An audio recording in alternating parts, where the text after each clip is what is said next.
Shalom Bapak Ibu sekalian, saudara-saudara yang dikasihi Tuhan, jumpa kembali di channel YouTube saya. Seperti biasa, kita akan mendengarkan kesaksian dari orang-orang yang dijamah oleh Tuhan. Dan di dalam video ini, seorang imam masjid, guru ngaji, dijamah oleh Tuhan. Ya, dijamah oleh Tuhan, dipanggil oleh Tuhan, diselamatkan oleh Tuhan. Tidak hanya sekedar dipanggil untuk menjadi orang percaya, tapi dipilih Tuhan menjadi seorang pelayan Tuhan. Dipilih Tuhan untuk menjadi seorang pendeta menggembalakan jemaat. Sungguh luar biasa saudara-saudara. Dan saat ini menjadi seorang gembala yang baik. Semoga video ini bermanfaat, memberkati kita sekalian. Supaya kita pun juga semakin hidup melayani Tuhan. Hidup untuk Tuhan. Karena saudara dan saya adalah orang-orang yang sudah diselamatkan oleh Tuhan. Kita bersyukur sudah menerima Yesus Kristus sebagai Tuhan dan Juru Selamat kita.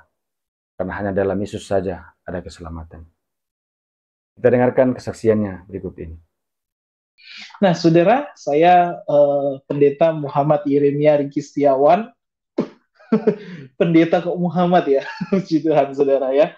Ya, saudara yang terkasih dalam Tuhan, saya memang memiliki latar belakang Muslim ya. Dulunya saya adalah orang Muslim dulunya ya.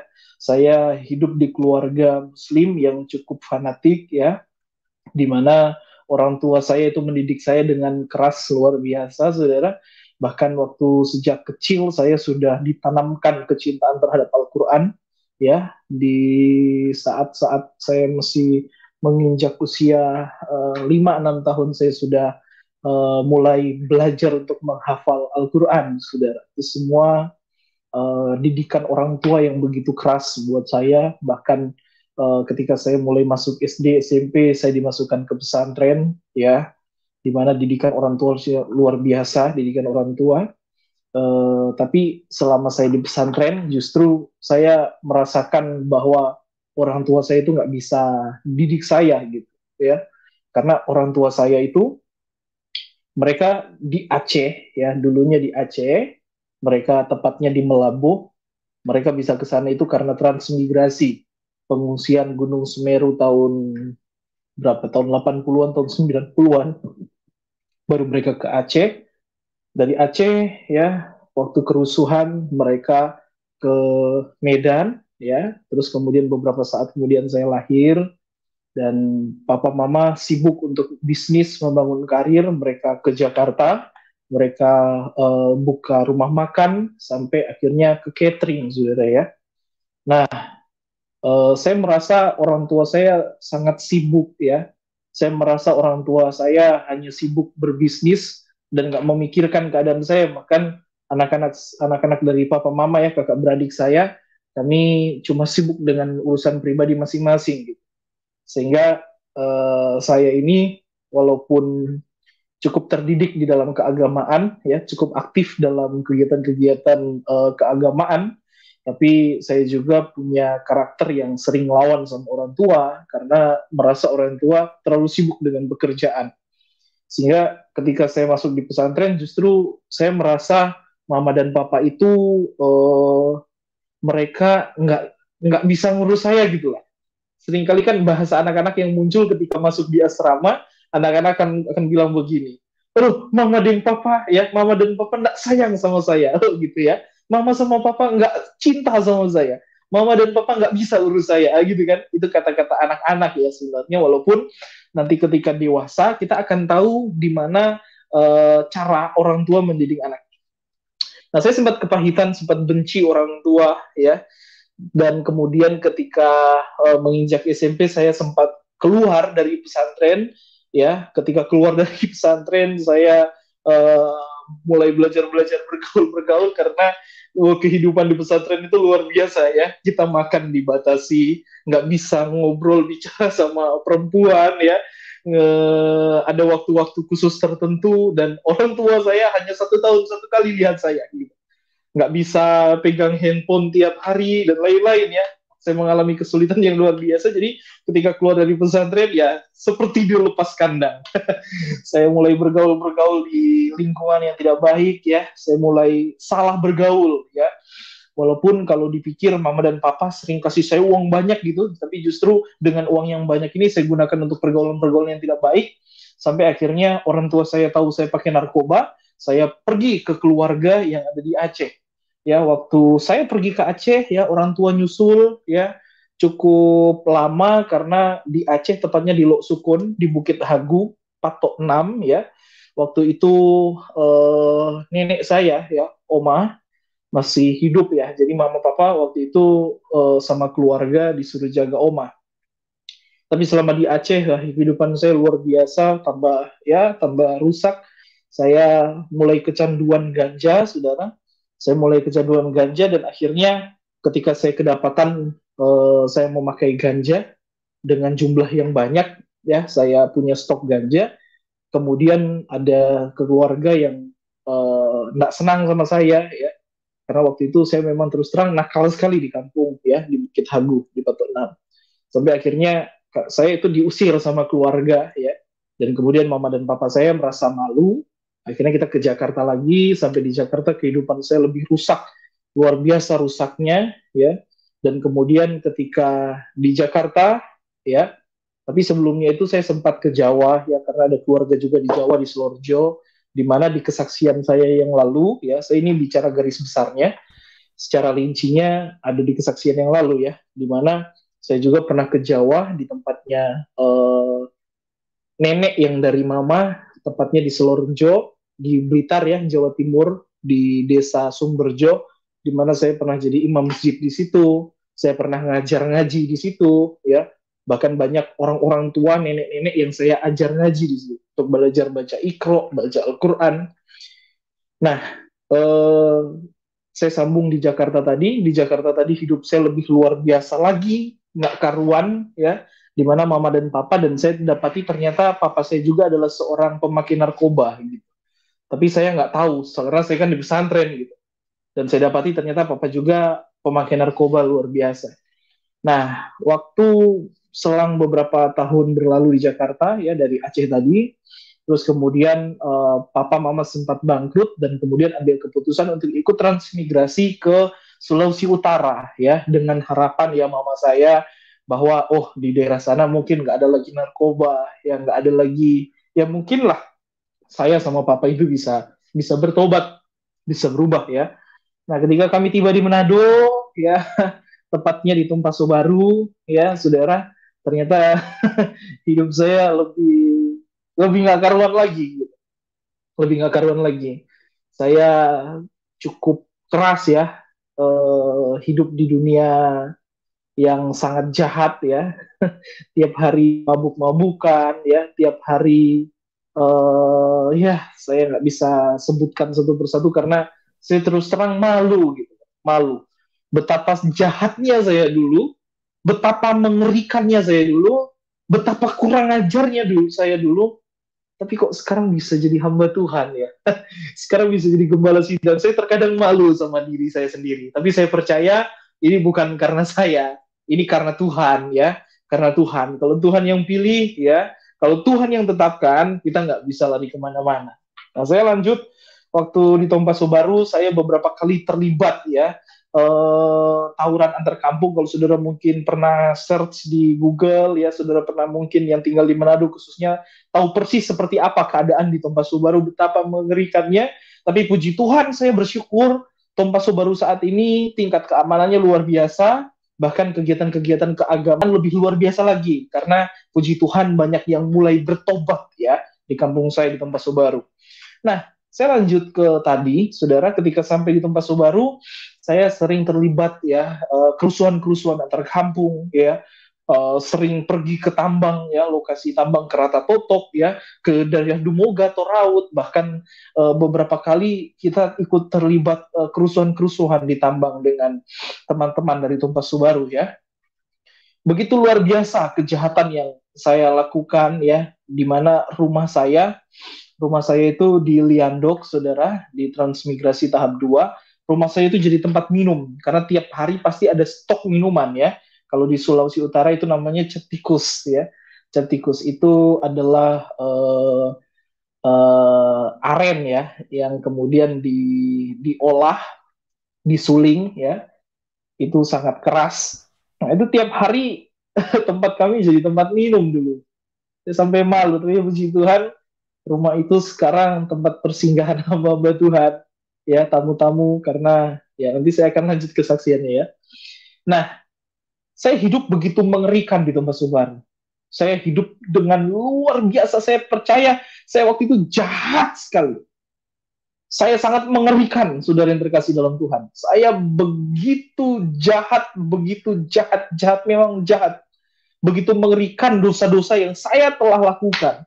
Sehingga saya, kalau misalkan diperhadapkan dengan maut, ya, diperhadapkan dengan antar kampung, kerusuhan-kerusuhan di tambang emas, ya, kami selalu ya bawa-bawa samurai panjang-panjang, ya, samurai 1,5 meter, bahkan bawa-bawa pedang, ya, bawa-bawa pisau dan lain-lain, tombak, ya.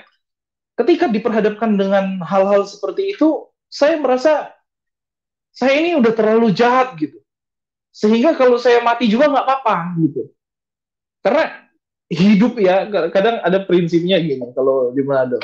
Ah, hidup susah kok nggak mau bikin susah ya. Abu kalau abu. Ya. Jadi katanya hidup udah susah, kamu mau tambah lebih susah gitu. Abis kalau abis gitu. Itu bahasanya begitu. Betapa mengerikannya, betapa jahatnya kehidupan saya dulu, sangat luar biasa. Ini yang membuat saya sampai berpikir, ah hidup saya udah nggak ada gunanya. Mati aja nggak apa-apa deh. Udah nggak ada gunanya lagi. Saya hidup juga kurang ajar, saya hidup juga nggak karuan. Dah kalau mati, mati aja deh. Gitu. Saya udah nggak pusing dengan hidup saya. Jadi kalau mati, mati gitu. Sementara baku tikam ya, sementara kerusuhan antar kampung ya, kalau mati, mati gitu. Karena saya kehilangan jati diri. Saya kehilangan diri saya. Saya merasa hidup saya itu udah nggak berarti, udah nggak berguna. Jadi kalau mati, mati aja deh. Nah, sampai suatu waktu ya, tahun 2014 saya sempat ikut kerusuhan besar di tambang Rata-Rotok, mengakibatkan ya perang yang cukup parah pada saat itu, di mana saya pulang ke Tompaso Baru, saya mengalami depresi yang luar biasa. Saudara, saya mengidap asam lambung, ya. Asam lambung naik ke kepala karena saking stresnya saya waktu itu. Karena terus terang itu kerusuhan yang paling mengerikan bagi saya. Waktu saya pulang ke Tompaso Baru, saya itu nggak bisa lihat gelap. Gitu. Kalau saya lihat gelap, itu saya kayak ada orang yang mau datang bunuh saya gitu. Sehingga saya nggak bisa lihat gelap. Kalau mau tidur, saya nggak bisa kalau lampu dimatiin. Tapi saya akan kebayang-bayang orang-orang datang bawa golok, bawa samurai, mereka mau datang mau bunuh saya gitu. Saya ketakutan. Dimana saya tahu lambung ini udah luka karena dari dulu saya masih remaja aja udah kenal minuman keras, udah pakai obat-obatan yang segala macam, sehingga organ-organ ini waktu itu rusak gitu. Apalagi karena asam lambung naik di kepala, saya nggak bisa lihat gelap. Bahkan mau tidur aja, saudara, saya peluk-peluk samurai. Saya mau tidur itu saya peluk-peluk samurai. Karena saya paling nggak bisa lihat gelap. Kalau saya lihat gelap, saya akan ketakutan luar biasa. Nah, dengan ketakutan yang luar biasa ini, saudara, ya, saya mulai waktu itu insyaf ya, saya mulai aktif lagi untuk sembahyang, saya mulai aktif lagi untuk baca Al-Quran, sampai di transmigrasi ini, masjidnya terus terang terbengkalai, karena yang mayoritas muslim itu ada di tahap 1, sedangkan tahap 1 itu adalah musola, tahap 2 ini masjid. Tapi karena masjidnya ini kosong, kotor, saya bersihin ya. Saya bersihin, kita mulai bikin kegiatan lagi di situ ya. Saya ngajar anak-anak ngaji lagi di situ. Tapi itu penyakit nggak bisa lihat gelap itu muncul terus. Saya mengalami ketakutan yang luar biasa seperti mau mati rasanya. Nah, saudara, itu berlangsung kurang lebih 2 tahun loh. Ya, sampai 2015 itu, akhirnya karena saya berpikir, nggak sembuh-sembuh ini penyakit ini gimana gitu. Udah deh, mabuk-mabuk lagi ya. terlibat kerusuhan-kerusuhan lagi. Sampai tepatnya waktu Natal 2015, ya, waktu itu saya mabuk di kampung sebelah, tiba-tiba gitu, pagi-pagi tubuh saya ini udah ada di kampung sebelah, dan saudara tahu, saya ada di rumahnya pendeta gitu, ya, Bapak Pendeta Denny Morai di Desa Lindangan. Nih, saya mabuk di Pinasaan, saya mabuk di Tompes Baru 1 ya. Tapi tiba-tiba pagi-pagi saya bangun, saya udah di Lindangan, di rumah seorang pendeta, saudara, ya, di rumah seorang gembala sidang. Saya mengalami ketakutan yang luar biasa, lebih takut saya, beneran. Minta maaf, saya minum dulu.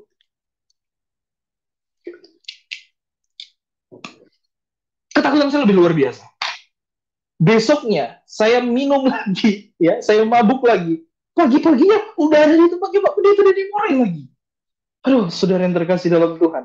Saya mulai berpikir, ini kenapa ini kok bisa kayak gini? Nah, saya ingat waktu itu pendeta Denny Morai ini pertama kali ya. Jadi dia tinggal di Lindangan, dia ini buka perintisan pelayanan yang ada di Transmigrasi, karena di Transmigrasi belum ada gereja waktu itu, di tahap 2. Jadi dia merintis pelayanan di situ, ya. Dan pertama kali dia pergi, itu dia ketemu sama saya, ya. Ketemu sama saya dan saya yang bantuin, gitu. Jadi saya rasa sayang sekali dengan pendeta ini. Jadi saya malu kalau dalam keadaan mabuk, saya ketemu dia, saya malu sekali. Ya, ini jadi peringatan loh. Saya terus terang kadang jengkel nih sama anak-anak muda, apalagi di tempat ya, di tempat saya khususnya di sini. Terkadang anak-anak muda udah nggak ngargain lagi hamba-hamba Tuhan gitu. Mereka mau mabuk, rokok di depan gembala, mereka nggak peduli gitu. Tapi saya ingat saya dulu, saya seorang muslim, tapi saya paling malu dan takut sekali kalau pendeta lihat saya sementara mabuk. Nah, saya takut sekali gitu. Saya sayang sekali dengan pendeta. Saya bantuin dia ke Transmigrasi. Dan tempat ibadahnya pertamanya itu di depan rumah saya gitu. Di depan rumah saya sama papa sama mama saya, di depan rumahnya. Di rumah seorang mayor tentara, Bapak Satu Pakanan, saudara. Nah, beberapa waktu kemudian saya mengalami hal yang sama. Ketakutan yang luar biasa waktu itu tahun baru, saudara. Saya mulai muntah-muntah darah lagi. Dan saya mulai pasrah gitu. Saya mulai pasrah gitu. Ya, saya nggak akan mabuk-mabuk lagi. Saya mau bertobat ya. Saya mau insyaf sungguh-sungguh. Saya nggak akan berbuat dosa lagi. Tapi ya manusia cuma sampai di mulut kadang. Kalau nggak ada kuasa Tuhan bekerja nggak akan bisa. Karena saudara, sehebat-hebatnya manusia mau memulihkan keadaan kita, kita nggak bisa. Kita ini terbatas, kita ini berdosa. Kita butuh campur tangan Tuhan. Kita butuh buka hati buat Tuhan. Biarkan Tuhan yang bekerja. Tapi saya nggak ngerti waktu itu. Ya manusia begitu. Malam bilang bertobat, ya besoknya mabuk lagi. Gitu. Waktu udah mabuk, malam muntah-muntah gitu. Bertobat minta-minta ampun sama Tuhan, besoknya bikin lagi gitu. Sampai tepatnya tanggal 6 Januari, tanggal 6 Januari, ya saya pergi ke seorang guru ngaji ya, seorang ustadz ya, namanya Bapak Amiruddin. Saya ngobrol-ngobrol sama dia tentang iman, tentang orang Kristen gitu. Tapi penjelasannya itu enggak gitu loh di saya. Nah, itu saya mulai berpikir gitu. Saya mulai berpikir tentang kekristenan. Saya mulai berpikir tentang cinta saya ke pendeta Denny Morai. Sampai akhirnya saya nggak tahu kenapa waktu itu tiba hari Minggu. Ya, minggu pertama di bulan Januari di tahun 2016 gitu. Saya nggak tahu, tiba-tiba pagi-pagi saya udah ganti baju pakai batik, dan tiba-tiba waktu ibadah mulai di depan rumah saya itu, saya ada dorongan di hati ini untuk mau masuk ibadah gitu. Waktu mau masuk ibadah, sudah tahu, ya, saya masih ingat persis ya, karena begitu nakalnya saya, begitu kurang ajarnya saya, begitu saya masuk gereja, waktu itu yang jadi worship leader, yang jadi pemimpin pujian ini Bapak Satu. Bayangin, dia sementara pimpin pujian, dia berhenti gitu. Jadi sementara haleluya, gitu, dia berhenti sudah. Dia bilang, oh, ngapain kamu di sini gitu? Dia bilang gitu sama saya. Oh, saya nggak peduli gitu, saya nggak peduli. Saya udah masuk di gereja, tiba-tiba saya merasakan damai sejahtera yang begitu luar biasa, yang nggak pernah saya rasakan selama saya hidup di dunia malam, di dunia kejahatan. di dunia yang luar biasa, di dunia yang tidak kenal dengan Tuhan. Nah, saya mengalami ketakutan yang luar biasa. Saya mengalami kengerian yang luar biasa, tapi ketika saya masuk di tempat ibadah itu, saya merasakan sesuatu yang berbeda. Saya merasakan damai sejahtera. Saya merasakan ada sesuatu yang berbeda di gereja. Sehingga waktu Bapak satu ini, dia kayaknya mau ngusir saya gitu. Tapi saya nggak mau keluar. Saya nggak peduli. Saya ingat persis waktu itu pendeta Denny Morai, dia datang sama saya, dia peluk saya. Dia panggil saya masuk ya. Karena di rumah saya ini ada yang tinggal ya, tentara juga namanya Bapak Yakobus. Dia punya Alkitab, tapi ternyata Alkitab Katolik itu beda dengan Alkitab Protestan ya. Jadi saya bukan nggak tahu itu Alkitabnya beda atau gimana, tapi waktu itu saya bawa itu puji syukur gitu. Ternyata itu adalah kidung ya, atau buku berisikan nyanyian-nyanyian gitu, lagu-lagu. Nah, sedangkan waktu saya masuk gereja, ternyata yang saya pegang ini bukan Alkitab gitu, dari Kejadian sampai Wahyu. Yang saya pegang ini adalah kidung puji-pujian gitu. Nah, sampai waktu firman Allah ya, dibaca firman Allah oleh pendeta, saya cari-cari nggak ada gitu. Saya kan nggak tahu gitu. Oh, ini puji syukur gitu. Jadi saya pegang Alkitab. Itu pertama kali saya buka Alkitab. Ada rasa penasaran, ada rasa haus, ada rasa rindu akan rahasia firman. Nah, saudara, saya keluar ya. Saya terus terang, sementara mereka ibadah, puji-pujian, tepuk tangan, haleluya, menyembah Tuhan, saya cuma plotitin mereka satu-satu. Oh, gini ya caranya orang Kristen ibadah. Aneh ya. Ya, aneh ya. Karena selama saya jadi orang Muslim kan, kalau namanya sembahyang itu harus khusyuk ya, harus sopan ya, jangankan yang lain-lain gitu. Kentut sedikit aja, oh batal sholatnya, harus kembali wudhu gitu ya. Kalau misalkan udah wudhu ya, sentuh perempuan yang bukan muhrim ya, seringkali waktu masih anak-anak kan sering rese sama teman-teman gitu ya. Jadi kalau misalkan kepegang, harus wudhu lagi. Sementara baca Al-Quran ya, terus kentut harus wudhu lagi. Tapi di gereja justru berbeda gitu. Apalagi gereja zaman sekarang gitu. Ini jadi pukulan juga buat orang-orang Kristen ya. Hati-hati loh. Terkadang ada orang-orang yang datang ke gereja, justru orang yang nggak kenal Tuhan, tapi karena tingkah laku kita sebagai gereja yang tidak menghargai Tuhan, justru itu jadi batu sandungan. Saya ingat persis Mahatma Gandhi. Dia punya kerinduan untuk pergi ke gereja, tapi ternyata apa? Pelayan-pelayan di situ bilang, oh ini bukan gereja kulit hitam. Kamu kulit hitam nggak layak di sini. Akhirnya jadi batu sandungan buat kekristenan. Nah, saya merasakan, beda ternyata ibadahnya orang Kristennya gitu. Saya keluar dari gereja dan saya berpikir, nggak mungkin saya jadi orang kafir. Nggak mungkin saya murtad ya. Nggak mungkin saya meninggalkan Islam. Nggak mungkin. Pulang saya mulai belajar. Tapi saya penasaran, sangat penasaran untuk melihat isi Alkitab. Saya baca. Dan waktu itu, Mama dan Papa sudah ingatkan saya untuk jangan ke gereja lagi. Nah, saudara yang terkasih dalam Tuhan, saya heran. Minggu depannya lagi, begitu lagi. Udah hari Minggu, tiba-tiba saya udah mandi. Saya juga kayak orang linglung gitu. Loh, pengen masuk ke gereja lagi ya. Oh, udahlah, terakhir kali saya masuk gereja. Masuk aja hari ini, besok udah enggak lagi. Selama saya mulai masuk gereja itu, saya mulai tutup mata. Saya mulai ikut berdoa. Tapi saudara tahu, saya cuma bilang begini, terima kasih Tuhan. Terima kasih Tuhan. Saya cuma begitu-begitu di gereja. Saya keluar, saya pikir, nggak mungkin deh saya masuk Kristen. Nggak mungkin saya nyembah Yesus gitu. Yesus kan manusia, itu pikiran saya waktu itu. Saya mulai terus dalam kebimbangan, terus dalam kekhawatiran. Sampai akhirnya, ya saya tahu persis itu, beberapa minggu kemudian, saya kemudian masuk gereja, dan saya bilang sama Pak Pendeta, saya udah nggak tahan lagi damai sejahtera yang saya rasakan begitu luar biasa di gereja ini. Ya, saya nggak tahu ini perasaan apa, ini apa, saya nggak tahu Pak Pendeta. Tapi gimana caranya untuk jadi orang Kristen? Oh saudara, waktu itu Pendeta Denny Morai aja ragu-ragu untuk mau baptis saya. Dia bilang harus dibaptis, tapi dia sempat hampir nggak mau baptis saya waktu itu. Ya, waktu acara pelantikan ya, karena dia waktu mau dilantik sebagai gembala sidang yang sah di Transmigrasi itu, Ada temannya ya sekarang almarhum ya pendeta Obe Ratu itu dari daerah Dumoga.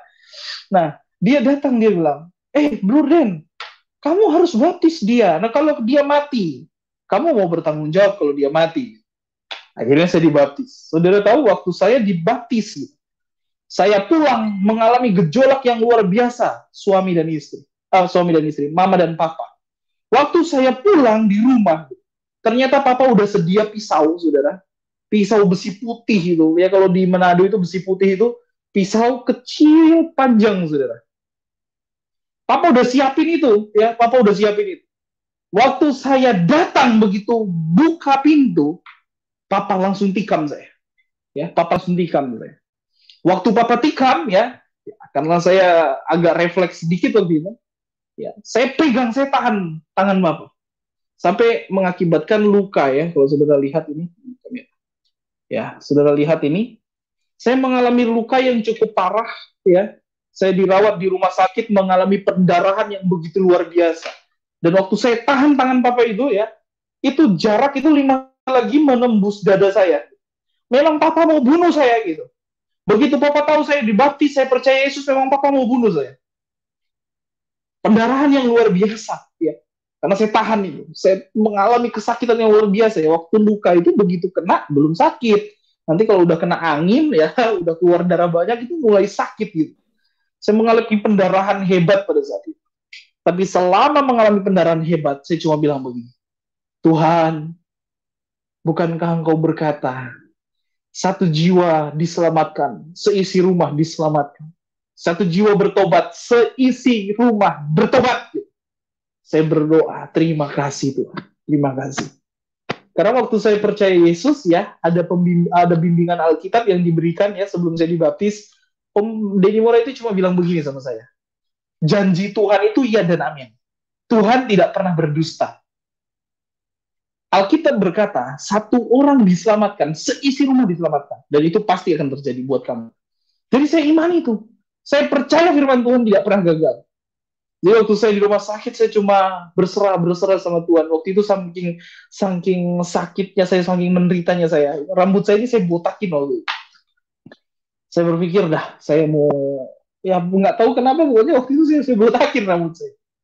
Dan kemudian saya bilang begini sama Tuhan. Saya sempat mengalami keraguan juga pada saat itu. Tapi doa saya begini. Tuhan, kalau mama dan papa alami hal yang sama seperti saya, nggak ada orang yang datang menginjili, nggak ada orang yang memberitakan Yesus, tapi tiba-tiba mengalami hal yang sama saya dengan saya, tiba-tiba masuk gereja, ingin dibaptis, ingin dipulihkan, maka Tuhan, saya akan berikan hidup saya untuk Tuhan.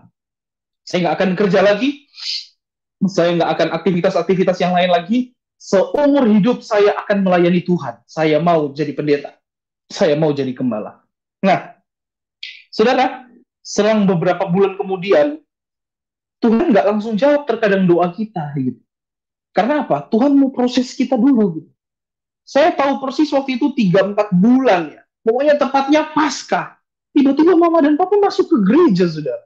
Dan ketika ditanya, Papa, kenapa masuk di gereja? Ternyata mama dan papa waktu itu mengalami ketakutan yang luar biasa seperti yang saya alami. Karena waktu itu memang semenjak saya percaya Yesus, saya tinggal di pastori. Saya tinggal sama Bapak Denny Morai. Saya tinggal sama pendeta.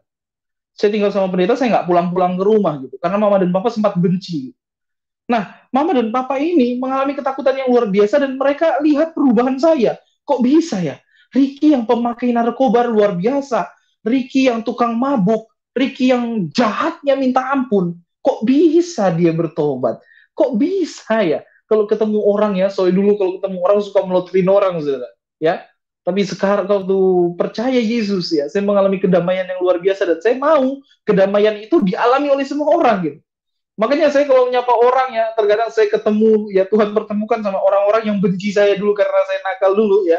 Ketika ketemu saya bilang selamat pagi ya, puji Tuhan, gitu. Mereka senang, mereka terberkati. Nah, mama dan papa juga ternyata terberkati dengan sikap hidup yang saya lakukan pada saat itu. Dan kemudian mama dan papa memutuskan untuk percaya Yesus. Mereka bertobat, luar biasa. Nah, akhirnya saya mengabdikan diri saya untuk masuk sekolah Alkitab ya di Langoan.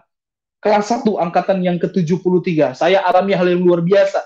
Ya karena apa? Selama saya sekolah Alkitab, mama dan papa nggak pernah besuk saya pergi ke sekolah Alkitab nggak punya uang sama sekali. Oh bayangkan saudara, saya pernah kehabisan sabun mandi di sekolah Alkitab saudara, ya karena kehabisan sabun mandi, ya kehabisan sabun mandi, jadi kalau ada sabun-sabun bekas ya, warna biru, warna kuning, warna merah, warna putih ya, saya jadiin satu, saya jemur supaya keras, saya pakai mandi. Saya alami itu, saya mengalami proses yang hebat di dalam sekolah Alkitab. Sampai akhirnya saya praktek ya, saya praktek terus kemudian setelah saya praktek saya mulai menginjil karena memang saya sempat sakit hati awalnya dengan gereja ya, ketika saya terjun lebih dalam kok ternyata kok mengecewakan ya, kok di luar ekspektasi saya yo. Karena saya berpikir oh namanya hamba Tuhan itu suci, kudus, hidupnya sesuai firman, tapi ketika saya terjun lebih dalam saya temui hal-hal yang justru mengecewakan saya di luar ekspektasi saya. Nah ini akhirnya jadi pelajaran buat saya bahwa dalam melayani Tuhan jangan lihat manusia. Manusia bisa mengecewakan, tapi lihat Yesus, lihat Tuhan. Tapi waktu itu saya belum mengerti konsep itu, akhirnya saya meninggalkan Sulawesi Utara. Saya mulai cari-cari pengalaman dalam pelayanan ya. Saya pergi ke Surabaya, saya pergi ke Bali, saya pergi ke Malang, saya pergi ke Jawa Tengah, saya pergi ke Jakarta, di Bandung, saya menginjil. Saya masuk ke pelosok-pelosok ya, banyak jiwa yang dibaptis, banyak jiwa yang disembuhkan. Saya pergi ke Medan, Batam ya, saya pergi ke Mentawai, saya pergi ke Padang, saya pergi ke kemana-mana saudara. Saya pergi ke Lampung, saya pergi ke Jambi, saya pergi ke Pekanbaru, bahkan sampai pergi ke Aceh. Saya beritakan Injil di mana-mana gitu. Sampai akhirnya saya tiba di Jakarta ya, ada seorang hamba Tuhan yang menegur saya. Dia bilang begini, bro, ya dalam waktu 1 tahun saya bisa mengelilingi Indonesia waktu itu. Saya keliling, saya khotbah di mana-mana ya. Banyak jiwa disembuhkan gitu. Banyak jiwa dipulihkan, banyak jiwa yang bertobat, banyak jiwa dibaptis, banyak jiwa mengalami kesembuhan gitu. Saya percaya ada penyertaan Tuhan pada saat itu. Tapi seorang hamba Tuhan ini justru tegur saya begini, dia bilang, bro, ya karena dia orang Manado ya, kalau saudara kenal mungkin pendeta Michael Poniello, dia bilang begini, bro, Tuhan dah suruh songana gitu. Jadi dia bilang, bro, Tuhan dah suruh kamu ke sana kemari gitu. Saya mulai bingung gitu. Terus dia bilang begini, coba kamu ingat-ingat apa janji kamu sama Tuhan. Loh kok dia bisa tahu ya gitu. Akhirnya saya mulai sadar, oh Tuhan, ternyata ya mungkin Tuhan luaskan saya bisa menginjil kemana-mana, tapi Tuhan mau tegur saya supaya saya balik lagi gitu. Supaya teguh dengan panggilan awal bahwa saya janji untuk saya mau jadi pendeta, saya mau jadi gembala sidang. Tapi menginjil tetap harus. Saya mulai bingung. Saya harus gimana ya? Saya harus gimana? Nah, mujizat penyediaan Tuhan pertama pada saat itu, saya diundang ke Batam ya, untuk pelayanan di Batam. Ketika waktu itu ya, kartel itu pesawat mahal sekali waktu itu. Tiketnya dari Batam ke Manado itu hampir 7-8 juta waktu itu. Nah, saya punya uang cuma 6 juta, akhirnya cuma sampai di Surabaya. Waktu di Surabaya, saya terus terang kehabisan uang, saudara. Saya kehabisan uang. Saya cuma berdoa begini, Tuhan, kalau mau Tuhan bawa saya balik ke Sulawesi Utara, jadi gembala di Sulawesi Utara, saya mau masuk lagi kelas 2 sekolah Alkitab di Sulawesi Utara. Tapi kalau Tuhan nggak izinkan, ya udah Tuhan nggak usah kirim tiket gitu. Saya nanti sekolah Alkitab di Batu Malang aja, terus kemudian saya akan berdoa untuk di mana Tuhan mau tempatkan saya. Nah, tiba-tiba waktu itu, saudara, dalam posisi yang nggak ada uang, saya di bandara, saya hubungi teman-teman saya, ya pendeta-pendeta, yang mereka nggak ada yang angkat, nggak ada yang respon waktu itu. Tapi tiba-tiba ketika saya buka HP, masuk transferan 7 juta, saudara, bayangkan itu. Saya pulang ke Manado, ongkos waktu itu 3,5 juta, ya masih ada sisanya 3,5 juta, saya gunakan untuk KKR di Pulau Biaro. Banyak jiwa yang dipulihkan di Pulau Biaro pada saat itu. Setelah itu saya pulang, ya saya ke Manado, nyebrang, dan akhirnya saya masuk pendidikan Sekolah Alkitab Languan, kelas 2. Ya. Selama di Sekolah Alkitab saya berdoa, Tuhan, kalau memang harus jadi gembala di Manado, Tuhan buka jalan ya, sampai akhirnya saya dipertemukan dengan istri, kami menikah dan merintis memulai pelayanan yang ada di perumahan Karisma di Manado, saudara yang terkasih dalam Tuhan, ya perbatasan Manado Minahasa itu. Nah, mulai merintis pelayanan di situ dengan proses yang luar biasa juga ya, luar biasa proses yang Tuhan izinkan terjadi di dalam pelayanan, di mana kami memulai pelayanan dari masa pandemi ya, tahun lalu itu, tahun lalu dengan posisi yang nggak ada gedung gereja, nggak ada fasilitas ibadah yang layak ya. Kami cuma ibadah di teras ya. Saya sebagai gembala sidang waktu itu yang Tuhan percayakan, saya belum dilantik, masih merintis ya, masih merintis. Saya paling tidak mau lihat ke belakang. Kenapa saya tidak mau lihat ke belakang? Karena seringkali kecewa gitu. Seringkali kok sakit hati ya kalau lihat ke belakang. Begitu lihat di belakang, cuma 2 orang. Lihat ke belakang, aduh cuma 3 orang. Lihat ke belakang, ada cuma 4 orang gitu. Kami memulai pelayanan luar biasa masa pandemi ya, masa pandemi. Waktu itu ya ada seorang hamba Tuhan bilang, coba deh kamu keliling jalan di perumahan. Gitu. Doa, oke, saya kelilingi perumahan ini sama istri. Kita doa puasa, kita doakan.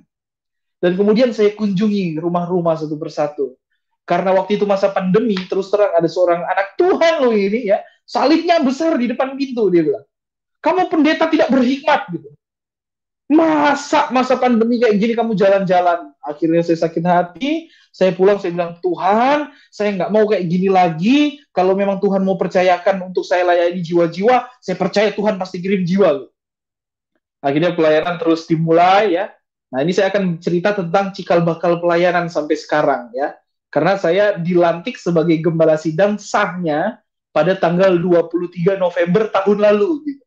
Jadi waktu saya bersaksi waktu itu saya sementara merintis ya, belum dilantik ya. Secara de facto saya sudah melayani, tapi secara de jure ya, secara resminya saya belum diresmikan waktu itu. Nah, saya memulai pelayanan dari nol ya. Memang ada beberapa jemaat yang sudah menyatakan diri, tapi memang kegiatan ibadah dan lain-lain waktu itu sangat terbatas. Jadi yang ibadah cuma 2-3 orang dan ibadahnya itu di teras. Kita kepanasan, kita kehujanan, tapi semangat terus untuk beribadah. Nah, cikal bakal pelayanan itu dimulai ketika pada bulan Juli, bulan Agustus, ada seorang anak Tuhan dari Palu ya, minta maaf, dia mengalami tumor ganas besar ya. Dia mengalami tumor ganas itu, minta maaf, payudaranya itu melingkar begini sampai di belakang. Nah, payudaranya ini minta maaf, payudaranya ini mengeluarkan darah dan nanah. Darah dan nanah ini kalau tercurah itu baunya busuk sekali. Sehingga waktu 1 hari itu harus dikompres 6 buah pampers. Kenapa harus dikompres pampers? Karena kalau nggak dikompres itu darah sama nanah akan mengalir berceceran ke lantai dan baunya busuk sekali. Nah, mereka dari Palu, dari Sulawesi Tengah, mereka datang berobat di salah satu rumah sakit terkenal di Manado, dan dokter waktu itu angkat tangan. Dokter bilang, ya udah deh kumpulin aja keluarga, karena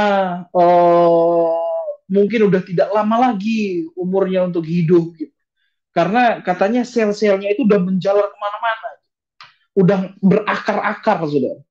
Nah akhirnya dia cari gereja lah, dia cari tempat untuk nginap ya, yang di dekat ya, karena dokter sarankan atau kita coba kemo dulu, sambil tunggu operasi kita kemo. Nah kemo itu kan rawat jalan gitu, jadi dia harus cari tempat untuk nginap, tapi beberapa gereja minta maaf ya, ditolak dia, karena waktu itu kan masyarakat manusia fobia sama rumah sakit. Mereka punya pikiran bahwa oh kalau ke rumah sakit pulang pasti bawa COVID gitu kan. Sampai akhirnya Tuhan kirim ini anak Tuhan ini ke tempat kami gitu. Ini seorang seorang ibu ya, namanya Ibu Debbie Dumalang. Dia datang di tempat kami gitu. Waktu dia datang di tempat kami rawat. Waktu itu istri saya sementara hamil, kalau tidak salah 2 bulan ya. Nah istri saya itu ngidam, bau wangi aja, dia muntah gitu. Apalagi memang terus terang, baunya itu busuk sekali. Tapi karena belajar untuk memiliki hati-hati melayani, dan saya pikir, oh puji Tuhan, Tuhan kirim jiwa gitu, ya, ketambahan 1 jiwa lagi di gereja gitu. Nah, kita urus gitu, kita rawat gitu. Selama dirawat, ya, waktu itu di grup perumahan sempat heboh gitu. Oh ini pendeta gitu, urus orang sakit dari rumah sakit ya, nggak pakai isolasi mandiri, saya lihat kemana-mana, heboh di grup perumahan. Tapi kabar baiknya adalah, saudara yang terkasih dalam Tuhan, kabar baiknya adalah setiap ada orang sakit, pasti bawa di rumah gitu, untuk didoakan. Akhirnya ketambahan jemaat, selama kami rawat ibu ini di rumah, ya, terjadi terus pertolongan Tuhan, jiwa-jiwa bertambah, jiwa-jiwa berdatangan, sampai akhirnya panas di teras ini ya. Dan sementara saya live streaming, tiba-tiba ada yang kirim uang untuk beli kipas angin, itu cikal bakal pelayanan pertama. Dan kemudian saya berpikir, saya berdoa, Tuhan, tahun 2021 saya akan mulai pembangunan gereja.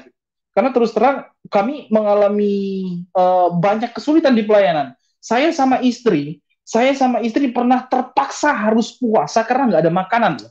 Habis beras, kulkas itu saya sampai cabut. Kenapa saya cabut? Karena udah kosong isinya.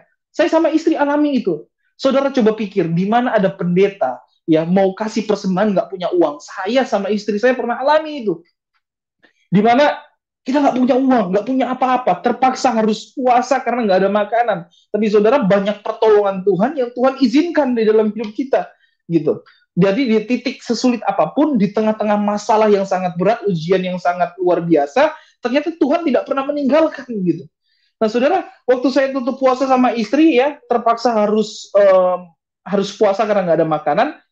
Kita tahu nggak ada makanan, tapi istri saya atur piring ya, atur sendok. Mana makanannya? Oh, nanti Tuhan sediakan, yuk kita doa. Gitu. Kita doa ya. Sementara saya berdoa, tiba-tiba ada seorang anak Tuhan datang. Gitu. Pendeta, saya bawa beras 2 karung. Gitu. Saya bawa beras 2 karung. Saudara tahu, dengan iman saya berdoa. Tuhan, ini di meja nggak ada makanan, tapi kita mengucap syukur sama berkat Tuhan. Gitu. Tuhan pasti sediakan makanannya. Gitu.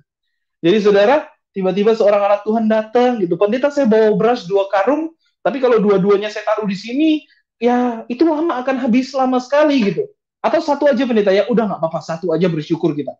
Dikasih beras 1 karung ya, terus ternyata dia bilang begini, yang satunya saya kasih mentahnya gitu. Jadi dikasih uang ya, envelope yang sangat tebal gitu.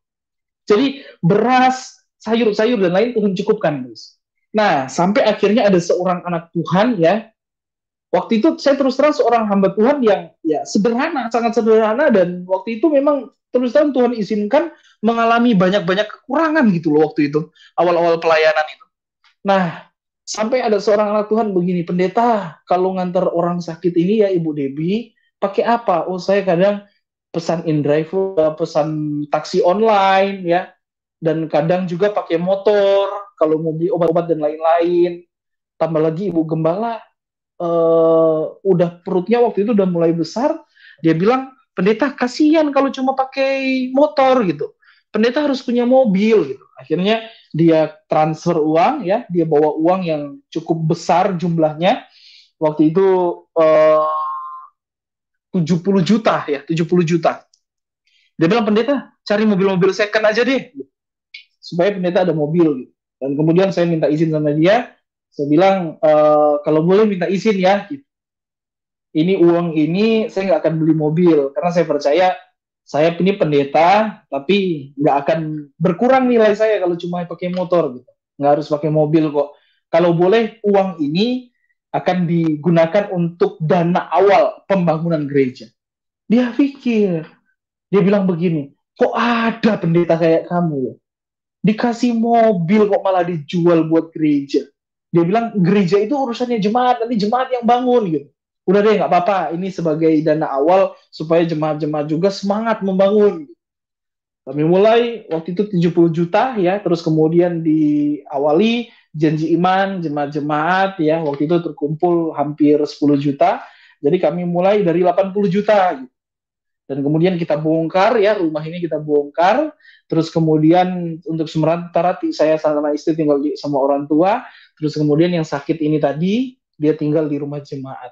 Nah itu cikal bakal pelayanan dimulai dari situ. Saya masih ingat persis pembangunan ini di start mulai pada tanggal 5 Maret ya, tanggal 5 Maret. Nah, pembangunan mulai tanggal 5 Maret, saudara.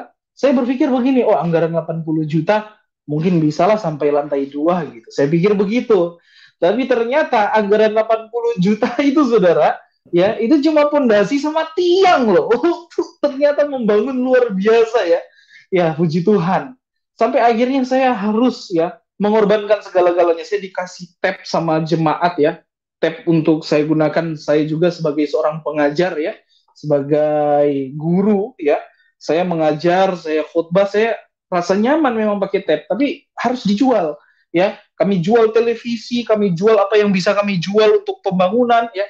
jual-jual terus karena memang udah kehabisan ya, harus bayar material, harus bayar tukang, dan saudara tahu selama berapa tahun saya nggak pernah sakit asam lambung lagi, tapi sementara membangun ya, asam lambung saya kambuh, saya sampai muntah-muntah darah, saya sampai nangis-nangis, minta-minta ampun, bermohon sama Tuhan untuk Tuhan menyediakan, sampai akhirnya harus bayar tukang ya saudara, dan kemudian udah nggak punya uang sama sekali, saya sama istri jual cincin kawin loh, beneran, jual cincin kawin ya. Dimana waktu itu istri sempat nggak mau juga sebenarnya untuk jual cincin kawin karena mereka ya istri-istri ya, apalagi istri saya, dia sangat menghargai cincin pernikahan. Saya pikir jual aja deh dulu untuk bayar pembangunan ya, untuk bayar tukang.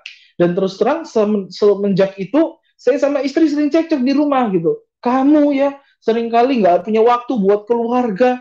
Kamu ya seringkali nggak punya waktu buat anak. Kamu ya seringkali cuma pembangunan terus gitu. Karena terus terang saudara, selama membangun gereja, saya semuanya, baik persembahan, baik persepuluhan, baik korban-korban yang ada di gereja, itu semuanya udah nih, atur aja buat pembangunan semuanya. Saya sama istri seringkali kelaparan, minta maaf sampai anak saya pun beberapa kali kehabisan pampers gitu. Nggak punya pampers gitu. Kehabisan pampers sampai ya orang Manado bilang blas. Sampai lecet-lecet itu, minta maaf ya, bagian belakangnya sampai lecet-lecet, sampai merah-merah karena pampersnya nggak diganti gitu ya. Berapa kali kita harus alami itu. Saya sama istri cekcok ya, bingung, stres, saya stres dengan pembangunan, saya mengalami tekanan yang luar biasa dan hebat, saudara. Sampai akhirnya pembangunan-pembangunan ini terus ya kita bercucuran air mata ya, dan kemudian jemaat-jemaat bilang, oh kita galang dana gitu. Saya bilang, udah deh gitu, udah nggak usah, kalau bawa proposal jalan-jalan dah, saya nggak mau gitu. Nggak boleh kayak gitu, kita pasrah aja, Tuhan pasti sediakan kok. Sampai akhirnya saudara kita beribadah cuma di tenda ya, pinggir di jalan ya, jadi jalannya ditutup, kita ibadah pakai terpal, tapi luar biasa, jemaatnya bertambah terus ya. Waktu ibadah di tenda itu sampai 28 keluarga ya. Dimulai pembangunan itu dimulai dari yang aktif ini ya, yang aktif 3-4 keluarga lah. Tapi sementara mulai pembangunan, mulai diterpal itu udah 25 keluarga waktu itu jemaat Tuhan. Nah, mulai semangat lagi untuk membangun, luar biasa cara Tuhan ya. Tuhan menyediakan selalu tepat pada waktunya, saudara. Bahkan gedung gereja ini secara luar biasa, saya kaget ya, dalam waktu 8 bulan ya. Jadi Maret ya, Desember selesai. Dalam waktu 8 bulan, gereja dan pastori 2 lantai bisa selesai gitu ya. Dengan bangunan yang cukup besar ya, lantai 1 dan lantai 2 bisa selesai dengan anggaran 800 juta lebih ya. Kalau dengan interior, barang-barang yang lain, itu hampir 1 miliar, saudara. Dalam waktu 8 bulan, saya akhirnya sekarang kok mulai kaget dan menghitung-hitung berkat Tuhan, kata Daud ya. Kecaplah dan lihatlah kebaikan Tuhan begitu luar biasa gitu. Membangun gereja dalam waktu kalender kerja 8 bulan, dengan anggaran hampir 1 miliar, berarti 1 bulan itu harus punya gaji 100 juta lebih. Nah saudara, kita hamba Tuhan pendeta itu kita nggak terima gaji gitu. Saya terus terang saya nggak terima gaji dari organisasi gitu. Saya melayani dengan hati yang murni, lalu bagaimana dengan makan minum saya? Tuhan pasti sediakan kok. Tuhan pasti sediakan. Memang pada awalnya banyak bercucuran air mata. Kami terus jual apa yang bisa kami jual untuk pembangunan. Bahkan saya terjun kerja langsung ya. Dimana waktu melester, saya turun melester, nyampur semen. Waktu ngecor lantai 2, saya turun sampai luka-luka ya.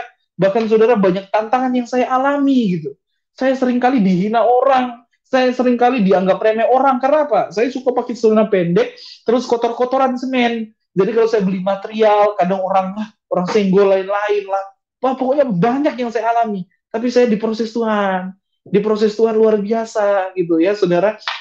Nah, dan pada akhir-akhir pembangunan ini, Tuhan mulai sediakan terus. Tuhan kirim orang untuk berkati, ya. Di saat tiba-tiba kehabisan, ya, ada seorang anak Tuhan tiba-tiba datang, saya nggak tahu dari mana. Tiba-tiba, pendeta, ini buat pembangunan. Kok kamu bisa tahu saya gitu? Oh pendeta, saya cuma lihat di FB karena lagi membangun, ya saya datang gitu. Banyak pertolongan Tuhan yang Tuhan lakukan. Dan saudara yang terkasih dalam Tuhan, pembangunan bisa terus berjalan. Dan diresmikan pada hari Selasa kemarin ya, perayaan Natal jemaat, dan diresmikan. Dan puji Tuhan, kami melayani sekarang Tuhan percayakan baru ya, kurang lebih 40 keluarga, saudara. Dengan gereja, begitu gereja selesai, nggak muat gerejanya gitu, nggak muat gerejanya karena kapasitas gerejanya cuma tampung 120 orang gitu. Dan kemudian saya berpikir, oh ini mau bikin 2 kali ibadah. Ya begitu luar biasa pertolongan Tuhan. Dan saya percaya Tuhan proses dulu untuk terima penggenapan itu. Dan saudara yang terkasih tahu, ya begitu luar biasa cara Tuhan. Orang tua saya, ya waktu saya sementara membangun ini, terus terang saya sempat minta tolong papa untuk bantu-bantu juga di sini. Nah, luar biasanya adalah ya, papa saya itu saya nggak berpikir ya, papa saya untuk mau bertobat aja saya nggak pernah kepikiran gitu. Tapi ternyata saudara, papa saya bukan cuma bertobat gitu. Pada bulan yang lalu gitu, papa saya berangkat sekolah Alkitab. Dia memutuskan untuk melayani Tuhan seumur hidupnya. Dia memutuskan untuk sampai tua dia di pelayanan. Saya sempat nangis, saya heran, dan saudara tahu itu prosesnya luar biasa juga gitu. Waktu papa mau sekolah Alkitab ya, itu beritanya udah sampai ke saya gitu. Tapi waktu mau berangkat bulan lalu ya, itu hari Minggu, saya ada tamu dari Bogor. Ya kalau ada tamu itu biasanya saya semua persembahan dan lain-lain saya nggak ambil. Ya karena untuk pembangunan. Tapi kalau ada tamu, ya kita berusaha untuk mau berkati tamu lah. Seandainya ya biar cuma uang pesawat ada gitu. Nah, saya terus terang, saya tanya sama papa, Pak, gimana mau sekolah Alkitab enggak? Saudara, apa yang terjadi? Papa bilang enggak. Karena papa tahu saya nggak punya uang. Bayar tukang, bayar material, itu belum dibayar semuanya. Sedangkan udah hari Minggu, udah bulan baru, saya bingung, saya stres. Satu malam saya berdoa, Tuhan, berdosa saya masa cuma karena saya bapak nggak jadi sekolah Alkitab gitu. Tapi tiba-tiba saudara, pagi-pagi, ada seorang anak Tuhan ya, dia telepon, dia bilang, Pak Gem, ya, Pak Pendeta, ini saya mau kirim berkat, tapi agak siangan ya, karena saya lagi di dokter gigi pagi. Saudara tahu, dengan iman saya bilang begini, Pak, kita mau berangkat sekolah Alkitab. Kita mau berangkat sekolah Alkitab, Papa siapin barang-barang, kita belanja yang terbaik. Minta semua nota-nota material, minta bayar itu tukang, berapa semuanya. Nanti saya yang bayar, saya bilang. Papa tanya, kamu dapat uang dari mana? Udah, pokoknya nanti saya yang bayar. Saudara tahu, waktu itu saya belum punya uang sama sekali, tapi saya sudah imani, saya bertindak, bergerak gitu. Bahwa Tuhan pasti sanggup menyediakan. Yang penting kita melangkah, yang penting kita berani aja gitu. Saya nggak tahu seorang anak Tuhan ini dia mau kasih uang berapa, saya nggak tahu. Tapi waktu itu saya siang-siang ya, siang-siang saya pergi ke bank, udah lama ngantri di bank, waduh saldonya tetap sama, 63.000 saudara, di rekening gereja. Ya, di rekening gereja, rekening BRI atas nama GPDI Victory Rumah Garisma. Nah, masih 63.000, masih yang sama gitu. Waktu saya keluar, saya masuk lagi, saya kaget gitu. Tiba-tiba masuk di rekening 25 juta, saudara, untuk papa sekolah Alkitab gitu. Jadi saya bilang sama papa, ya, saya minta tolong ya sama papa, kita bayar tukang dulu, bayar material dulu, papa belanja, dan masuk aja sekolah Alkitab. Dari awal sampai akhir biaya pemondokan dan lain-lain, saya bayar lunas semuanya, puji Tuhan. Dan waktu itu masih ada kelebihan uang. Ya, bicara sama anak Tuhan ini, ya kita bawa bantuan deh ya. Kita bantu, kita ke gereja di pedalaman ya, gereja di pedalaman, ke pulau-pulau, kita bawa motor-motor baru ya. Ada seorang anak Tuhan dari Jakarta yang dia punya hati melayani. Kita bawa motor baru di gembala-gembala, pendeta-pendeta yang nggak punya motor. Saya juga tergerak, oh Tuhan ini uang 25 juta masih ada sisanya. Ah, ikut deh, ya ikut deh. Ikut disumbangkan. Saya berpikir juga, sampai istri saya bilang, loh, kita kan sementara membangun, alat musik nggak ada, yuk cicil aja pelan-pelan untuk pembangunan. Saya bilang, nanti cara Tuhan aja menyediakan. Sudah tahu apa yang terjadi? Begitu saya pulang dari Sangir, ya bulan lalu, tiba-tiba seorang anak Tuhan ini, ya yang sama, dia bilang begini, pendeta, kita mau kirim alat musik lengkap semuanya. Dan saudara, luar biasa, Tuhan menyediakan semuanya di pelayanan. Tapi Tuhan proses dulu, Tuhan izinkan, ya masalah-masalah pergumulan terjadi. Dan kemudian yang luar biasa sekali, saudara. Saudara tahu, pada hari Selasa kemarin kan peresmian. AC-nya masih kurang. Panas sekali tempat ibadahnya. Karena memang terus terang bikin ruangan tertutup. Karena memang rencana kerinduan itu full AC. Dan kursi itu masih kursi tua. Saudara, kalau misalkan badan kayak saya ya, berat gitu. Kalau duduk di kursi tua itu mesti disusun dua. Karena kalau enggak bisa hancur gitu. Bisa patah. Nah, saudara, saya berdoa sama Tuhan. Saya bilang hari Minggu di khotbah saya sama jemaat. Saya percaya sebelum peresmian AC semua kursi sudah ada. Begitu tiba hari Senin ya, hari Selasanya akan peresmian, saya sempat bingung. Kursinya belum ada, AC-nya belum ada. Tapi saudara, serahkan kekhawatiranmu semuanya sama Tuhan. Kalau kamu cuma mau pikir sendiri, dengan pikiranmu yang terbatas, mau stres kamu, serahkan semua sama Tuhan. Jangan pakai cara sendiri. Kalau pakai cara sendiri, banyak kok. Bisa ngutang, bisa ambil pinjaman di bank, tapi saya nggak pernah mau kayak gitu. Serahkan semua sama Tuhan. Apa yang terjadi? Pada hari Senin ya, siangnya masuk kursi. Dan kursi yang paling mahal itu. Kursi sterling, saudara. Yang paling mahal, ya. Masuk kursi. Sorenya, saudara, AC 22 PK. Jadi dalam waktu 1 hari itu belanja habis hampir 50 juta, saudara. Uangnya dari mana? Saya nggak tahu. Semua itu Tuhan yang sediakan, ya. Sampai peresmian bisa berjalan dengan baik. Papa bisa sekolah Alkitab, bisa melayani jemaat yang luar biasa yang Tuhan percayakan, gitu. Tapi dengan proses yang begitu hebat, gitu. Sampai terus terangnya waktu ketua majelis daerah hadir, ya, dia resmikan gereja ini, dia bilang ini sebuah prestasi, ya, karena di Sulawesi Utara baru ini bisa membangun gereja selama 8 bulan, gitu. Dan baru dilantik sebagai pendeta. Saya bersyukur, tapi terus terang prosesnya nggak gampang loh. Karena saya selalu teringat proses Abraham. Gini saudara ya, ketika Tuhan panggil kamu, Tuhan berjanji, engkau akan diberkati, makanan minummu akan dicukupkan. Tapi saudara lihat, kalau saudara simak baik-baik kisah Abraham, Abraham itu kan diberi janji sama Tuhan. Engkau akan menjadi bapa bangsa yang besar, engkau akan dicukupkan kebutuhanmu. Tapi saudara lihat, baca baik-baik Alkitab, Abraham pernah kelaparan. Sekarang kita tanya, loh, mana janji Tuhan? Katanya Tuhan akan memberkati makan minum Abraham. Kok Abraham pernah kelaparan? Dia pernah mengungsi ke Mesir, ya. Di Mesir juga dia mengalami gejolak, dia mengalami tekanan, dia mengalami masalah, dia pindah lagi. Abraham sempat pindah-pindah kok. Sekarang pertanyaannya, kenapa janji Tuhan tidak langsung digenapi? Karena Tuhan mau proses dulu Abraham. Tuhan proses dulu ketaatannya, Tuhan proses dulu kesetiaannya, tapi sampai akhirnya masalah-masalahnya terus ada, ujiannya terus ada, sampai Tuhan minta anaknya, tapi dia tetap taat gitu. Akhirnya Tuhan genapi janji-janjinya. Jadi perhatikan, ada janji, ada proses, baru ada penggenapan. Kenapa harus ada proses? Supaya ketika kita diberkati, supaya kita ketika kita mengalami janji Tuhan, kita tetap tahu diri, tetap sadar, bahwa kalau bukan karena Tuhan, saya nggak akan bisa seperti ini. Begitu juga saya. Saya ini adalah orang yang berdosa, orang yang jahat, orang yang hina. Tapi kenapa saya bisa sampai seperti ini? Justru karakter saya sepenuhnya bisa berubah. Saya bisa jadi hamba Tuhan. Saya bisa jadi gembala sidang. Kalau bukan karena Tuhan, nggak akan bisa. Karena apa? Seperti yang dikatakan Pak Yusuf tadi, semua ini hanya oleh karena kasih karunia Tuhan loh. Ya, kita manusia, saudara. Gini konsepnya. Waktu Adam jatuh dalam dosa, semua manusia telah kehilangan kemuliaan Allah. Ada kutuk dosa yang mengikat. Jadi, saudara, dengan upayamu, dengan kerja kerasmu untuk mencari Tuhan, engkau nggak akan bisa menemui Tuhan. Karena ada apa? Ada dosa. Ada dosa yang membentengimu. Tapi kabar baiknya adalah, ya, semua manusia dengan kemuliaan Allah. Tapi oleh karena kasih karunia, kita telah dibenarkan oleh penebusan Yesus Kristus. Jadi kalau kita sadar penebusan Yesus Kristus, saudara, itu luar biasa. Kita buka hati buat Tuhan. Bahwa ternyata manusia ini terbatas. Kalau bukan karena Tuhan, kita nggak akan begini. Makanya saya menghimbau kita semua hari ini, mari buka Tuhan yuk. Buka hati yuk untuk Tuhan. Buka hatimu supaya Tuhan bekerja. Supaya kasih karunia-Nya nyata dalam hidupmu. Saya sudah alami. Makanya saya mau sampaikan buat kamu loh. Ini bukan teori. Ini adalah pengalaman yang saya bagikan ketika saya membuka hati. Tuhan ubahkan luar biasa hidup saya.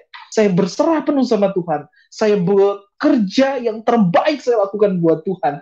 Dan Tuhan, ya, dia proses saya luar biasa. Dan hari ini, dia sediakan semuanya luar biasa. Walaupun saudara, saya terus terang mengalami kesulitan yang luar biasa. Ya, di mana istri saya bilang, ya seringkali sering ngobrol sama istri, ya sayang, kok mobil yang lalu dijual ya, coba kalau kita ada mobil pasti enak gitu katanya ya, pasti nggak kehujanan, pasti nggak kepanasan, kasihan apalagi udah ada bayi. Saya bilang biar aja, yang penting gerejanya udah selesai, pastorinya udah selesai, kan masih ada motor gitu. Kalau memang Tuhan mau kasih mobil, itu urusannya Tuhan. Terus terang ada seorang teman nama Tuhan, dia bilang, kok ada pendeta kayak kamu? Kalau mobil kamu banyak, jual satu buat pembangunan masih wajar. Ini kan mobil aja nggak punya, udah mustel mau dijual gitu. Udah semuanya untuk gereja, untuk pembangunan. Saya masih nyaman pakai motor gitu. Kalau memang sesuai kebutuhan, Tuhan sediakan pasti. Karena saya percaya Tuhan selalu mengerti kebutuhan kita gitu loh. Ini saya terus bawa dalam doa. Supaya apa? Supaya kita memiliki kesadaran kalau bukan karena Tuhan kita nggak begini loh. Saya yang jahat, saya yang hina, saya yang berdosa, tapi ternyata Tuhan mau mati buat kita. Tuhan menebus kita.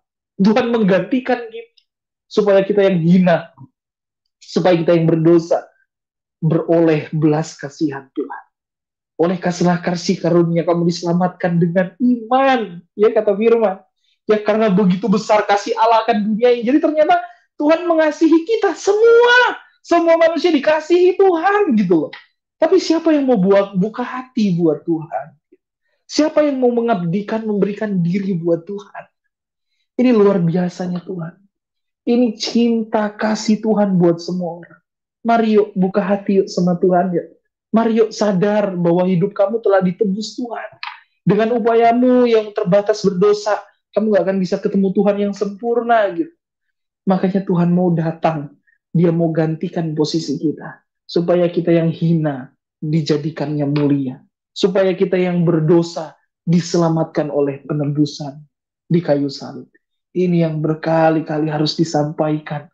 Bahwa gereja, semua manusia harus memiliki kesadaran bahwa Tuhan telah memberikan segala-galanya buat kita. Ya, ini yang bisa saya bagikan malam hari ini buat kita, buat saya, buat saudara yang terkasih dalam Tuhan. Mungkin kau sakit hari ini, mungkin kau mengalami masalah beban hidup, percaya ada Tuhan. Serahkan segala kekhawatiranmu kepada Tuhan, karena Dia yang memelihara kamu. Kalau kamu pakai cara kamu bisa mungkin sakit, aku bisa ke dokter. Kalau nggak punya uang gimana? Aku mungkin bisa jual barang. Kalau nggak punya uang bagaimana? Mungkin aku bisa ambil pinjaman di bank, ambil pinjaman di koperasi. Itu cara kamu. Tapi yuk coba, cara kamu yang terbatas ini, serahkan sama Tuhan. Biarlah nanti cara Tuhan yang terlaksana dalam hidup. Saya nggak pernah kepikiran orang tua saya bertobat. Tapi luar biasanya ternyata papa saya bisa sekolah Alkitab semua karena Tuhan. Saya nggak bisa apa-apa. Cuma Tuhan yang berkarya dalam hidup saya. Makanya saudara terus belajar, terus mengasihi Tuhan, ya, karena Tuhan telah memberikan segala-galanya buat kita. Dan saudara, nggak sampai di sini. Saya punya visi besar untuk pelayanan. Bukan hanya ketika gereja 2 lantai ini selesai dan saya akan diam saja, enggak. Saya masih punya visi dan misi besar untuk pelayanan. Kalau Tuhan izinkan kami ada pesantren, puji Tuhan ya. Puji Tuhan kami sekarang ada sekolah menyekolahkan anak-anak yang kurang mampu, puji Tuhan ya, istri saya dipercayakan untuk mengelola sekolah tersebut ya, kami kelola ya, tapi masih ada visi terus yang Tuhan taruh. Karena apa? Saya nggak akan pernah berhenti untuk melayani Tuhan. Saya akan bekerja yang terbaik. Saya akan berusaha memberi karena saya sadar apa yang kita berikan nggak pernah sebanding dengan apa yang Tuhan beri. Karena apa yang Tuhan beri begitu besar buat kita. Dia kasih nyawanya buat kita. Alkitab berkata, kita mengasihi Allah, karena Allah lebih dahulu mengasihi kita. Tapi Tuhan enggak, kita masih berdosa, kita masih hina, Tuhan mau mati buat kita. Satu rahasia saya mau sampaikan buat saudara. Ya, Tuhan mati buat saudara, enggak nanti saudara masuk gereja. Tuhan mati buat saudara, enggak nanti saudara jadi orang Kristen. Saudara masih berdosa, saudara masih tidak percaya Yesus, saudara masih bukan Kristen posisi Anda. Dia sudah mau mati buat kita. Kita benci dia, tapi dia mengasihi. Saya Muhammad Yeremia. Nama saya dulu Muhammad Riki Setiawan. Saya benci Yesus, tapi Yesus mengasihi saya. Saya marah Yesus. Saya katakan Yesus kafir, tapi Yesus dia bilang, hai kamu anakku, aku telah memilih kamu. Engkau telah kukasihi. Aku membenci Yesus. Aku membenci Tuhan, tapi Tuhan mati buat aku. Inilah kasih karunia yang saya bisa berikan buat saudara. Marilah miliki kesadaran bahwa Tuhan mengasihi saya dan saudara. Masalah apapun dalam hidupmu, persoalan apapun yang engkau alami, serahkan sama Tuhan. Karena nyawanya pun dia berikan buat kamu. Apalagi cuma kebutuhanmu, apalagi cuma fisikmu. Saya percaya setiap organ tubuhmu yang mengalami sakit hari, Tuhan akan pulihkan kamu. Asalkan kamu sadar, saudara. Satu terakhir ya. Kenapa Tuhan luaskan masalah? Kenapa Tuhan luaskan ujian-ujian untuk kita alami? Supaya kita ngerti maksudnya Tuhan dalam hidup kita itu apa. Karena saudara, saya pernah hampir jatuh dalam kesombongan. Tapi Tuhan hajar saya. Tuhan pukul saya. Untuk saya sadar. Dan ketika saya sadar, penyertaan Tuhan itu semakin sempurna. Jadi mungkin kau sakit hari ini. Mungkin medis berkata, ya engkau tidak akan sembuh lagi. Tapi percaya, ya kamu orang Kristen, medis pun harus hargai iman kamu. Kamu harus punya iman. Seperti wanita yang mengalami 12 tahun pendarahan. Ketika dia berkata, asal ku jamah saja jumbai-jumbai, pastilah aku disembuhkan Tuhan. Karena saudara, mujizat terbesar Tuhan sudah lakukan, yaitu keselamatan. Apalagi cuma sakit penyakitmu, apalagi kebutuhan ekonomimu, apalagi cuma masalah keluargamu. Ya, saya percaya satu orang menyembah Tuhan, satu orang diselamatkan Tuhan, seisi rumah dipulihkan oleh Tuhan. Puji Tuhan, ini yang saya bisa sampaikan malam hari ini sebagai kesaksian dan tentunya motivasi dan firman Tuhan yang saya bisa sampaikan. Demikian kesaksian Bapak ini, semoga bermanfaat. Ada banyak pelajaran-pelajaran rohani yang bisa kita petik di sana, sehingga kita semakin bertumbuh, semakin kuat, semakin semangat, semakin bertumbuh dalam iman kepada Yesus Kristus. Sehingga kita dalam menjalani kehidupan ini, kita boleh jalani dengan tetap beriman. Dan tidak ada apapun yang akan memisahkan kita dari Kristus, karena saudara dan saya adalah orang yang sudah diselamatkan. Saudara dan saya adalah orang yang sudah diselamatkan oleh Kristus. Karena hanya dalam Kristus saja, hanya dalam Yesus saja ada keselamatan. Tidak pernah ada keselamatan di luar Yesus. Karena itu bersyukurlah Bapak Ibu Saudara-saudara sudah menerima anugerah keselamatan dari Tuhan. Sehingga saudara dan saya adalah orang-orang yang tidak akan binasa, melainkan beroleh hidup yang kekal. Tuhan Yesus memberkati.